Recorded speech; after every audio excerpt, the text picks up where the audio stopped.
Hi hello friends, എല്ലാ കൂട്ടുകാർക്കും നമ്മുടെ അഡ്വക്കേറ്റ് അഞ്ജലി സീരിയലിൽ ഇനി വരാൻ പോകുന്ന ആഴ്ചയിലെ മുഴുവൻ കഥാ റിവ്യൂയിലേക്ക് തന്നെ സ്വാഗതം കേട്ടോ. ചാനൽ ആദ്യമായിട്ടാണ് കാണുന്നുണ്ടെങ്കിൽ ഒന്ന് സബ്സ്ക്രൈബ് ചെയ്ത് ലൈക്ക് ചെയ്ത് സപ്പോർട്ട് ചെയ്യാൻ വേണ്ടി മറക്കണേ.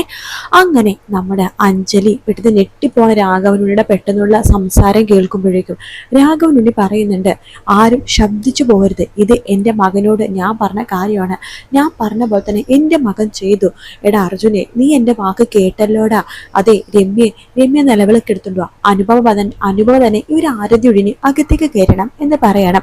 അങ്ങനെ മനസ്സോടെ അനുപമ ആരതിയൊക്കെ ഒഴിഞ്ഞ് രണ്ടുപേരെയും അകത്തേക്ക് കയറ്റുന്നുണ്ട്. നമ്മുടെ രമ്യ നിലവിളക്കൊക്കെ കൊടുത്തിട്ട് അവരങ്ങനെ അകത്തേക്ക് കയറി പൂജാ റൂമിലേക്ക് പോയിട്ട് നിലവിളക്ക് വെക്കുന്ന ആ സമയത്താണ് കുറുപ്പ് മുകളിൽ നിന്ന് താഴത്തേക്ക് വരുന്നത് കേട്ടോ. അതുകൊണ്ട് ഇവിടെ നടക്കുന്ന കാര്യങ്ങളൊന്നും തന്നെ കുറുപ്പ് അറിഞ്ഞതേയില്ല. കുറുപ്പ് നോക്കുമ്പോഴേക്കും ആരെയും കാണുന്നില്ല. കുറുപ്പ് വേഗം ഉമ്മറത്ത് നിൽക്കുമ്പോഴേക്കും, ഓ ഇയാളിത് എവിടെ പോയി, എടോ രാഘവ എന്ന് പറഞ്ഞു. രാഘവന് വേഗം ഉമ്മറത്തേക്ക് മുറ്റത്തേക്ക് പോവാണ്.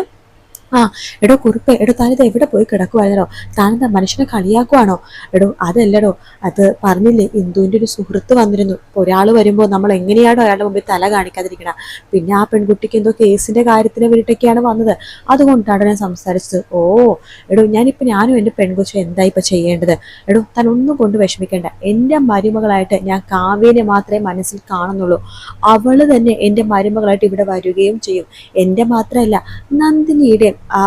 നന്ദിനിയുടെ തീരുമാനം ഇത് തന്നെയാണ്, നന്ദിനിയുടെ ഇഷ്ടവും ഇത് തന്നെയാണ്.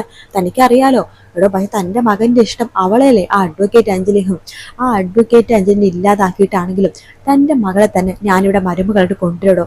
ഇത് രാഘവനുടെ വാക്കാണ്. താൻ എനിക്ക് കുറച്ച് സമയം താ, ആദ്യം തൻ്റെ മകന്റെ കേസ് ഒന്ന് ഞാൻ വിജയിക്കട്ടെ. അത് താൻ ജയിക്കോടോ. എനിക്കിപ്പോൾ നല്ല വിശ്വാസമുണ്ട്, തൻ്റെ മകൻ്റെ കേസ് ഞാൻ ജയിക്കും. അതിലിനിപ്പോൾ ഒരു സംശയവും വേണ്ട. അതെന്താണോ പെട്ടെന്ന് തനിക്കൊരു വിശ്വാസം കയറിയത്? കുറച്ച് വഴികളൊക്കെ ഞാൻ കണ്ടിട്ടുണ്ടെന്ന് കൂട്ടിക്കോ കുറുപ്പേ.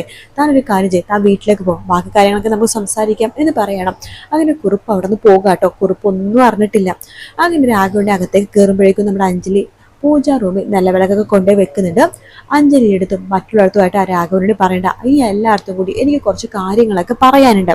എല്ലാവർക്കും അറിയാമായിരിക്കുമല്ലോ, ഇത് അഞ്ജലി, അതായത് അർജുൻ വിവാഹം കഴിച്ചിടുന്ന പെണ്ണ് അഡ്വക്കേറ്റ് അഞ്ജലി. കോടതിയിൽ ഞാനും അഡ്വക്കേറ്റ് അഞ്ജലി തമ്മിലുള്ള പ്രശ്നങ്ങളും ഈഗോ കാര്യങ്ങളൊക്കെ എല്ലാവർക്കും അറിയാലോ.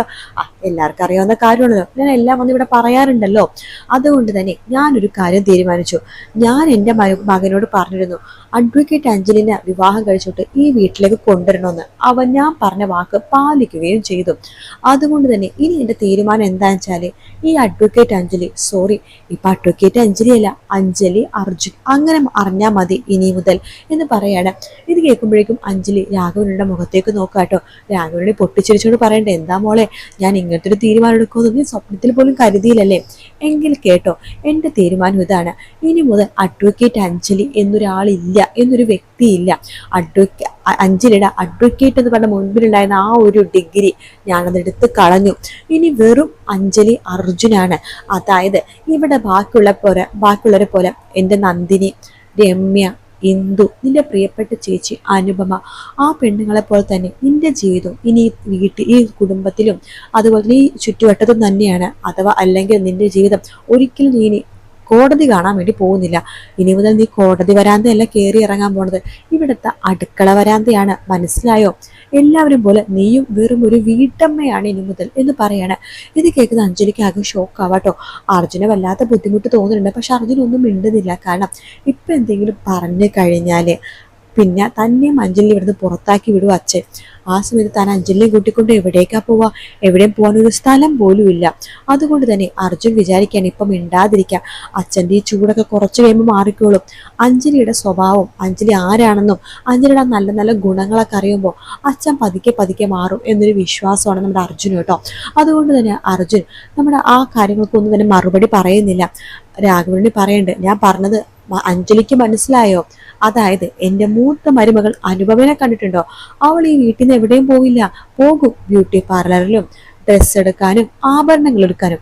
അതുപോലെ തന്നെ അഞ്ജലി പോയിക്കോ, ബ്യൂട്ടി പാർലറിൽ പോകണമെങ്കിൽ പോയിക്കോ, മുഖം മെനിക്കോ, പിന്നെ ഡ്രസ്സുകൾ എടുത്തോ, ആഭരണങ്ങളൊക്കെ എടുത്തോ, പിന്നെ ആ വീട്ടിൽ തന്നെ ഇരുന്നോ, അല്ലാതെ കോടതിയിലേക്കൊന്ന് പറഞ്ഞിട്ടോ ഒരു ജോലിക്കൊന്ന് പറഞ്ഞിട്ടും ഈ തറവാട്ടിന് ഒരു പെണ്ണുങ്ങളെ പോകാൻ ഞാൻ സമ്മതിക്കില്ല.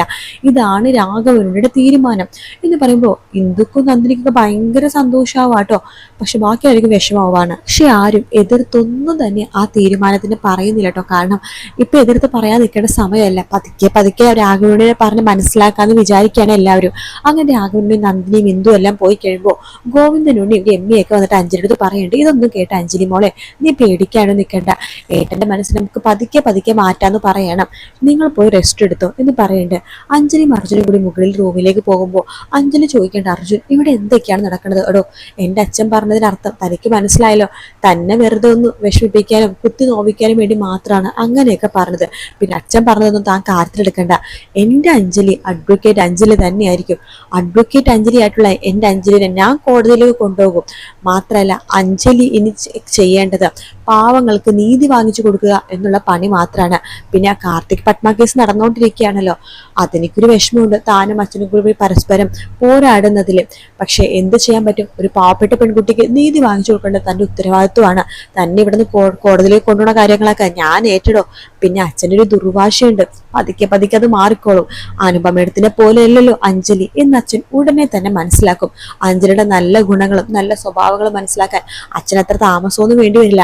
അച്ഛൻ ശരിക്കും പറഞ്ഞാൽ പാവാടോ, ആ കുറുപ്പങ്ങളുടെ കൂടെ കൂടിയിട്ടാണ് അച്ഛൻ ഇങ്ങനെ ആയത് എന്നൊക്കെ പറഞ്ഞിട്ട് അഞ്ജലിനെ സമാധാനിപ്പിക്കുകയാണ് നമ്മുടെ അർജുൻ കേട്ടോ. പക്ഷെ അഞ്ജലിക്ക് ഒരു സമാധാനം ഇല്ല. അഞ്ജലി മുകളിലൊക്കെ പോയിട്ട് ആകെ ഒറ്റയ്ക്കിരുന്ന് ആകെ വിഷമിച്ചൊക്കെ ഇരിക്കുകയാണ്. പിന്നീട് കാണിക്കുന്നത് അനുപമയാണ്. അനുപമ തീയിൽ, അതായത് എരിഞ്ഞുകൊണ്ടിരിക്കുന്ന തീയിൽ എണ്ണ ഒഴിക്കാൻ വേണ്ടി നോക്കുവാട്ടോ. അനുപമ വേഗം ആരും കാണുന്ന മൊബൈൽ എടുത്തുകൊണ്ട് പതുക്കെ കാവ്യനെ വിളിക്കുകയാണ്. കാവ്യ എടുത്ത് പറയണ്ടേ, ഹലോ കാവ്യ, നീ അറിഞ്ഞോ ശംഖുചക്രത്തിലെ വിശേഷങ്ങൾ? എന്താ ചേച്ചി, എന്താ പ്രശ്നം? അവിടെ എന്തെങ്കിലും പ്രശ്നമുണ്ടോ? പ്രശ്നമുണ്ടോന്നോ? നിനക്കറിയാവോ അർജുൻ അഞ്ജലി തമ്മിൽ പ്രണയത്തിലാണെന്ന് നിനക്കറിയാലോ? അത് നമുക്കറിയാവുന്ന കാര്യമല്ലേ ചേച്ചി? എങ്കിലറിഞ്ഞോ അവരുടെ രജിസ്റ്റർ വിവാഹം കഴിഞ്ഞു. എന്ത് ചേച്ചി എന്തൊക്കെയാ പറഞ്ഞത്? ചേച്ചി വല്ല സ്വപ്നവും കാണുവാണോ? അതോ ഉള്ള കാര്യം തന്നെയാണോ? ഉള്ള കാര്യം തന്നെയാണ്. രജിസ്റ്റർ വിവാഹം കഴിഞ്ഞത് എങ്ങനെയാണെന്നറിയാവോ? നിന്റെ അച്ഛൻ കഴിഞ്ഞ ദിവസം ഒരു സമൂഹ വിവാഹം നടത്തില്ലേ കുറുപ്പങ്ങള്, അതിൽ ഒരു ദമ്പതികൾ ഇവർ രണ്ടുപേരുമാണ്. എനിക്കൊന്നും വിശ്വസിക്കാൻ പറ്റുന്നില്ല. അതെ, നീ വേണമെങ്കിൽ അന്നത്തെ ഫോട്ടോസും മാസികയിലൊക്കെ ഫോട്ടോസൊക്കെ ഉണ്ട്, അതൊക്കെ വേണമെങ്കിൽ നോക്കിക്കോ. ഞാൻ പറഞ്ഞത് 100% സത്യമാണ്. പിന്നെ അത് മാത്രല്ല, അർജുൻ ഇപ്പോ അഞ്ജലിനെയും കൂട്ടിക്കൊണ്ട് ഈ വീട്ടിലേക്ക് കയറി വരികയും ചെയ്തു. അപ്പോ രാഘവനുണ്ടെങ്കിൽ ഒന്നും പറഞ്ഞില്ലേ, എന്തു പറയാൻ, 2 കൈ നീട്ടി സ്വീകരിച്ചു.